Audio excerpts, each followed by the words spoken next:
اس کو بڑی عزت اللہ نے دی ہے, بڑے پیسے بھی دیے, بڑا غریب پرور آدمی تھا وہ, یعنی اس کو کوئی یہ نہیں تھا کہ میں لیڈ پینل کا امپائر ہوں.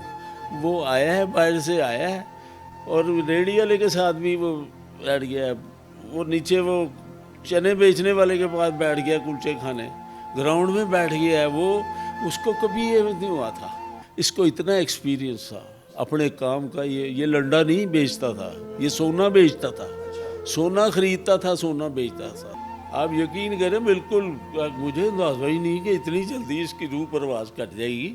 آ کے خود ہی بیٹھا ہے, اور بیٹھتے ہی اس نے نا سر اپنا پیچھے اس کے سیٹ کے اوپر ایسے پھینک دیا, اور ٹانگیں سیٹ کے نیچے لمبی کر لی, اور بازو ایسے ہر ہر. السلام علیکم, میں ہوں فلک شیخ اور آپ دیکھ رہے ہیں ڈیلی دھرتی. ناظرین, گزشتہ روز جو خبر آئی سوشل میڈیا اور میڈیا پہ کہ اسد رؤف صاحب جو کہ انٹرنیشنل امپائر ہیں, ان کا انتقال ہو گیا. آج میں ان کے گھر کے باہر موجود ہوں, اور یہاں پر آ کے جو مناظر میں نے دیکھے ہیں وہ یہ دیکھے ہیں کہ کوئی بھی بڑے سے بڑا جو سٹار ہے, کرکٹر ہے, جو ان کے ساتھ کھیلتے بھی رہے ہیں, وہ یہاں پر نہیں آئے افسوس کرنے, سوائے علیم ڈار صاحب کے. علیم ڈار صاحب ان کے جنازے پہ بھی گئے تھے اور قبرستان بھی گئے تھے, لیکن یہاں پر آج تو وہ نہیں آئے, لیکن وہ آئے ضرور تھے. لیکن اگر میں بات کروں تو میرے رائٹ سائڈ پہ تھوڑا سا آگے جا کے جو ہمیں یہاں پتہ لگا ہے, محمد حفیظ کرکٹر کا گھر ہے, وہ بھی ابھی تک نہیں آئے. کامران اکمل صاحب کا یہاں پہ گھر ہے, وہ بھی یہاں پر نہیں آئے. اور اس ٹائم ان کے گھر کے باہر موجود ہوں, اور یہاں پر آپ میرے بیک سائڈ پہ دیکھ رہے ہیں کہ ان کے جو عزیز و اقارب ہیں, جو بیسیکلی جو اسد رؤف صاحب کا کام تھا امپائرنگ کے بعد, تو وہ ایک شاپ رن کر رہے تھے جو کہ لنڈا بازار میں تھی, اور وہاں پہ شوز اور شرٹس بچوں کے اس طرح کی چیزیں وہ سیل آؤٹ کیا کرتے تھے, اور آپ نے وہ انٹرویوز بھی دیکھے ہوں گے. لیکن اسد رؤف کے بارے میں اگر بات کی جائے تو پاکستان کا وہ نام جس نے امپائرنگ کی دنیا میں اپنا نام بنایا, اور انٹرنیشنل لیول پہ بھی امپائرنگ کی, آئی پی ایل کے میچز میں بھی انہوں نے اتنی زبردست امپائرنگ کی اور پاکستان کا نام روشن کیا. تو آج ان کے بھائی سے بھی بات کریں گے اور آپ کو دکھائیں گے ان کی کچھ جو یادیں ہیں وہ ڈسکس کریں گے. آئیے میرے ساتھ. جی تو ناظرین, میرے ساتھ اس ٹائم موجود ہیں طاہر رؤف صاحب, جو کہ اسد رؤف صاحب کے بڑے بھائی ہیں. ان سے ہم تھوڑی سی یادیں جو ہیں اسد رؤف صاحب کی وہ ڈسکس کریں گے, اور ان سے بات کریں گے کہ وہ کس طرح کی شخصیت تھی, کہاں کہاں سے ان کو آج فون آئے ہیں, وہ ساری باتیں ان سے کریں گے. السلام علیکم سر. وعلیکم السلام. سر کیسے ہیں آپ؟ الحمدللہ الحمدللہ. اچھا سر, سب سے پہلے تو میرے پاس تو ورڈز ہی نہیں ہیں اسد صاحب کے بارے میں بات کی جائے. مجھے تھوڑا سا سر بتائیں ان کے بارے میں, کس طرح کی وہ شخصیت تھی, بھائی سے بہتر کوئی نہیں جانتا. وہ بڑی دبنگ شخصیت تھی, میرے کو دنیا سے کالیں آئی ہے, اس کا فون میرے پاس تھا. ہر ایک منٹ کے بعد مجھے پتہ نہیں, امریکہ, کینیڈا, فرانس, انگلینڈ, جرمنی, یہ آپ کا مڈل ایسٹ سے جتنے, مدینہ پاک سے اس کا ایک بہت ہی عزیز دوست تھا, وہ تو روئے جا رہا تھا, اور کسی نے بھی اس کی بد تعریفی نہیں کی. میں اللہ کو حاضر ناظر جان کے کہہ رہا ہوں, وہ ایسی شخصیت تھی کہ کسی کے ساتھ بگاڑتا نہیں تھا. ہر ایک کے ساتھ اس کی دوستی تھی, دنیا کے اس کے دوست, یہاں اس کے دوست. جنازہ انہوں نے سب, شاد باغ ہمارا رہائش کا علاقہ تھا, شروع سے ہم وہیں بڑے ہوئے. پہلے سب نے کہا نہیں جی وہاں جائیں, ہم نے وہاں اس کا جنازہ کرایا, تو وہ مثالی جنازہ تھا. اتنے ورلڈ ریکارڈ بنائے, پاکستان کا نام روشن کیا اسد رؤف صاحب نے, تو اس بات کی خوشی تو آپ کو ہوتی ہوگی کہ ہمارے گھر سے ایک ستارہ جو پاکستان کی خدمت کرتا رہا. کہتا ہوں جی, ہماری نسلوں میں پورے ملک کی یہ ایک عزت تھا. پوری دنیا میں صرف 2 امپائر تھے ٹاپ کے, جو ایک علیم ڈار تھا اور ایک اسد تھا. پہلی پوزیشن پہ کبھی اسد آ جاتا تھا, کبھی یہ آ جاتا تھا, کبھی اسد آ جاتا تھا, کبھی علیم ڈار آ جاتا تھا. انڈیا کے کوئی امپائر نہیں تھا اس وقت سے. ہمارے 2 تھے, ان سے بڑی جیلسی تھے انڈیا والے. انہوں نے بڑی کوششیں کی ہیں, اور کافی اس کو عزت کو نقصان بھی پہنچایا, پر اللہ جس کو عزت دے, اس کو بڑی عزت اللہ نے دی ہے, بڑے پیسے بھی دیے. بڑا غریب پرور آدمی تھا, غریبوں کے ساتھ بڑا وہ, یعنی اس کو کوئی یہ نہیں تھا کہ میں لیڈ پینل کا امپائر ہوں. وہ آیا ہے, باہر سے آیا ہے, اور ریڑھی والے کے ساتھ بھی وہ بیٹھ گیا ہے. وہ نیچے وہ چنے بیچنے والے کے پاس بیٹھ گیا کلچے کھانے, گراؤنڈ میں بیٹھ گیا ہے وہ. اس کو کبھی یہ نہیں ہوا تھا, اور غریب آدمی کوئی آ گیا ہے تو اس نے کبھی اس کو نہ نہیں کی, کبھی نہ نہیں کی. اس کو جو اس کو توفیق بار ایسے نکالتا تھا, گنا نہیں اس نے, ایسے نکالے جتنے ہاتھ میں آئے اس کو پکڑا دیے. اور اللہ نے پتہ نہیں اس کو کہاں کہاں سے نوازا ہوا. इतने बड़े बड़े खिलाड़ी हैं पाकिस्तान के नामवर जिनके साथ इनका ताल्लुक़ भी रहा है, क्या वो अफसोस करने आए हैं या उनका फ़ोन आया? अलीम डार साहब का तो हमने देखा है कि वो आए हैं, उसके अलावा जो खिलाड़ी हैं, क्रिकेटर हैं, इंज़मामुल हक हो गए, जो उनके साथ खेलते थे, इमरान खान साहब जो इस टाइम आपको पता है। बड़ा अफसोस हुआ है कि इतना नाम इसका था। पीसीबी से सिर्फ एक साकिब साहब आए थे, वो एक वहाँ ऑफिस में काम करते हैं साहब, नहायत शरीफ है, बड़े दोस्त हैं इसके, मेरी भी बड़ी इज्जत करते थे, मेरे भी, इसकी वजह से मेरी भी बड़ी इज्जत दुनिया करती थी। हर एक को ये कहता था ये हाजी साहब मेरे बड़े भाई नहीं, मेरे बाप हैं, और ये मेरा बेटा ही था। मैंने, मेरे बाप ने कहा इनको बेटा दोनों को साथ लेके चली, इनको छोड़ी ना सारी ज़िंदगी। मैंने कभी इनसे रिश्ता नहीं ख़त्म किया। मैं कराची में रहता था और मैं आया हुआ था अपने किसी काम के सिलसिले में, 10-15 दिन अपने छोटे भाई के पास रहा हूँ, फिर ये मेरा उससे छोटा भाई था, मैं 10-15 दिन से यहाँ आके इसके घर में ठहरा हुआ हूँ। मेरे बच्चे मुझे कहते हैं अबू आप इतने दिन 5-7 दिन रुकते हैं, आप तो क्या हो गया, आप आ नहीं रहे। अब मुझे समझ नहीं आ रही, मैंने दिल ही नहीं कर रहा कराची जाने को, और मुझे क्या पता था मैं इसके लिए रुका हुआ। मेरे हाथों में इसने जान दे दी।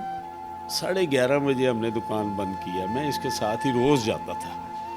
मैं कोशिश कर रहा था कि माजिद भाई मुझे भी कुछ बता यार, ये क्या है। इसको इतना एक्सपीरियंस था अपने काम का। ये लंडा नहीं बेचता था, ये सोना बेचता था, सोना खरीदता था, सोना बेचता था, सिलेक्टेड माल लाता था और सिलेक्टेड माल बेचता था। और इसके परमानेंट गाहक थे, जो इसके दोस्त भी थे, खिलाड़ी भी थे, और मैं आपको बता नहीं सकता कौन कौन लोग इसके साथ आके अटैच हुए हुए थे। उस दिन अल्लाह के फजल से बड़ी सेल की है इसने, और बड़े ही दोस्त थे वो, 2 घंटे गप्पे लगाते रहे। 11:15 बजे वो गए, इसने मुझे कहा भाई ये दुकान बंद कराए। मैंने कहा क्या बात है, ठीक है? कहता नहीं मैं ठीक हूँ। चलो दुकान मैंने बंद की है। ये नीचे ग्राउंड से वो बेसमेंट से गाड़ी लेने चला गया, हम ऊपर खड़े थे तीनों, इसका बेटा, मैं और अमानुल्लाह। गाड़ी में हम बैठे हैं, ये गाड़ी लाया है, 100-150 कदम गए होंगे, मीटर गए होंगे, तो इसने गाड़ी लेफ्ट में खड़ी कर दी है। मैंने कहा गोगा, इसको हम प्यार से कहते थे, मेरे वालिद साहब ने इसका नाम। मैं कहा गोगे क्या हुआ यार? कहता भाई मेरे ये दर्द हो रही है और मुझे सांस नहीं आ रहा। मैंने कहा तू अपना पंप निकाल फ़ौरन। ये इसने नहीं, वो इनहेलर नहीं है, ये इमरजेंसी पंप दुनिया से मंगाता था, एक अपने लिए एक मेरे लिए। ये वाला पंप ये नाइट्रोलिंगुअल पंप है, स्प्रे, ये इमरजेंसी में आप ज़बान के नीचे मारते हैं, उससे रिलीफ मिलता है आपको। अगर प्रेशर फिर भी कम नहीं हुआ, फिर थोड़ी देर बाद आप ले सकते हो, अगर फिर ठीक नहीं फिर आप फ़ौरन जाओ, ये यानी फॉर एमरजेंसी। इसने मारा है, 3 दफ़ा स्प्रे किया ज़बान के नीचे, इसको थोड़ा रिलीफ मिला है।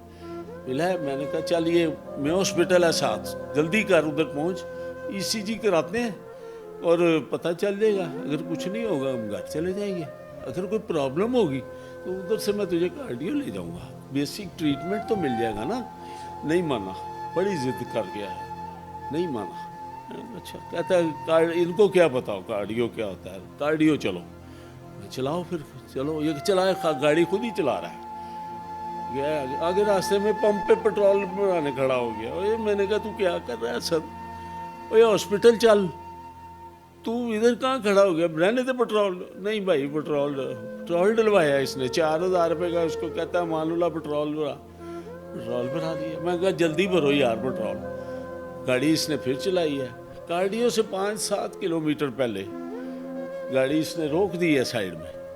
जब इसने रोकी है, मैं कहता है फहद बेटा इसका पीछे बैठा हुआ है, ये और ये पठान, ये बैठा हुआ मानुला। कहता फहद आ जा गाड़ी चला। वो आ गया गाड़ी चलाने, ये खुद ही आया पीछे बैठा है आगे। मैंने कहा सर आगे बैठ जा, मैं पीछे बैठ। नहीं भाई आप पीछे बैठे, मैं आगे बैठे रहे, मैं पीछे बैठूंगा।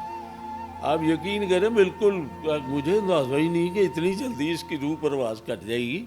आके खुद ही बैठा है, और बैठते ही इसने ना सर अपना पीछे उसके सीट के ऊपर ऐसे फेंक दिया और टांगे सीट के नीचे लंबी कर ली और बाजू ऐसे हर वो पठान इसको छाती मर रहा है इसकी। मुझे कहता है अजी साहब देखो क्या हो रहा है। मैं ऐसे घूमा हूँ, मैंने देखा है। मैंने कहा गोगे क्या हुआ तुझे यार, बोल ऊंची बोल। कोई आवाज़ नहीं, बखर खर कर रहा है, आंखें इसकी घूम गई और मैंने इसके दोनों बाजू पकड़े हैं, बर्फ़ की तरह ठंडे और रूह परवाज कर गई। उसी वक्त ये दम दे गया, मेरे हाथों में ये चला गया दुनिया से। मैंने इसके बेटे को नहीं बताया, मैंने कहा गाड़ी चला, तू गाड़ियों पहुँच, जल्दी पहुँच। मैंने कहा अगर मैंने इसको भी बता दिया ना कि इसकी हालत ख़राब ना हो जाए और गाड़ी ना मार दे कहीं। चले गए, सीधे पहुँचे हैं वहाँ। मुझे तो पता था ये रूह परवाज कर गई है इसकी। मैं स्ट्रेचर लाए हैं, ये लेके आया, स्ट्रेचर लाया, उसमें डाला, अंदर लेके गए हैं। अंदर उन्होंने कहा ECG करो, ECG करो। मैंने कहा डॉक्टर साहब इसको शॉक लगाओ, हार्ट पे शॉक लगाओ इसको, शायद ये उठ जाए। उसने आंखें देखी हैं, फिर उसने ये पंप लगा के पंप कर रहा है। कहता है 6-7 मिनट हो गए हैं ये इनकी रूह परवाज कर गई, वो नहीं, हम पंप लगा नहीं सकते शॉक अब। मैंने कहा बस दुनिया, मैंने कहा बनाओ इसका डेथ सर्टिफिकेट, हम इसका डेथ सर्टिफिकेट ही पता नहीं लेने आए थे यहाँ से। यानी ये मैं हॉस्पिटल नहीं गया, इसकी मौत जो थी ना वो वहाँ लिखी थी, वक़्त वो मुकर्रर था और जगह मुतय्यन थी, वहाँ पहुँचा। ये तो नाज़रीन आपने देखा, ताहिर रऊफ़ साहब मेरे साथ मौजूद थे, इन्होंने बताया असद रऊफ़ साहब के बारे में। तो अल्लाह ताला उनको जन्नत फ़िरदौस में आला मुकाम अता करे, हमारी तो दुआ है। जाने वाला चला जाता है, लेकिन अफसोस इस बात का कि कोई भी ऐसा बंदा जो बड़ा नाम वर इधर नहीं आया, जिसका दुख रहेगा। इसी के साथ अपने मेज़बान फलक शेख को दें इजाज़त। अल्लाह हाफ़िज़।